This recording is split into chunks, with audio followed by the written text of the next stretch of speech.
If you're planning a visit to Florida's Space Coast to watch a rocket launch in 2024, you may have a little extra time on your hands if you get here early or if the launch is scrubbed.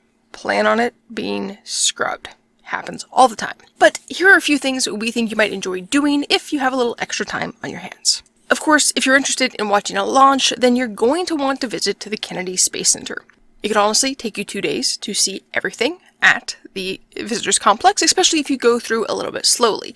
If you're in a rush, you can get a good idea of what's happening in 1 day, but I would recommend, if you have the time, to spend 2 days at the Kennedy Space Center. If you're interested in all things aviation, then you might enjoy spending some time at the Valiant Air Command Warbird Museum that is right along the way as you're headed to the Kennedy Space Center. It's located at the Tycho Airport, and it's a really amazing museum. They have a C-47 Skytrain named Tycho Bell that actually participated in D-Day, so you want to check that out if you can. Also, there is the American Police Hall of Fame. This is an amazing place to see the history of police force here in the United States. And there is a memorial to all of the police officers who have lost their lives in the line of duty.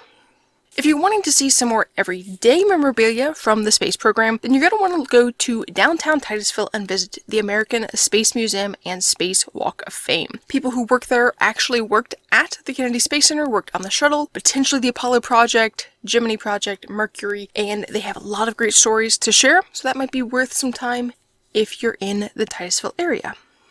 Now, if you're needing to stretch your legs and you want to enjoy a little bit of Florida's nature, then I recommend the Enchanted Forest Sanctuary.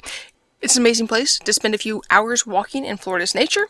Just make sure to have some mosquito repellent and be on the lookout for the historical feature that is inside of the Enchanted Forest. You might find it to be very interesting. If you're interested in seeing more of Florida's wildlife, especially birds, then you might enjoy the Merritt Island Wildlife Refuge. There are places to pull off and take photos, and there is a scenic drive that you can take as well for a small fee. And then, of course, you're in Florida, so you're going to want to see the beach. And there are a few beaches in Florida, like the Canaveral National Seashore. It is one of Florida's natural beaches. There are no condos along the beach. It's not touristy. There are launch pads back behind, but for the most part, it is a real Florida beach, and you might enjoy seeing that during your time in Florida. If you've got some kids with you, they might enjoy spending a few hours at the Brevard Zoo, where you can see lions, giraffes, zebras, kangaroos, alligators, of course, crocodiles, and many other animals. If you want a chance of seeing one of the SpaceX boosters coming back in from the ocean, then Jetty Park might be a good place to do that, as well as get to see the massive cruise ships as they head out to sea.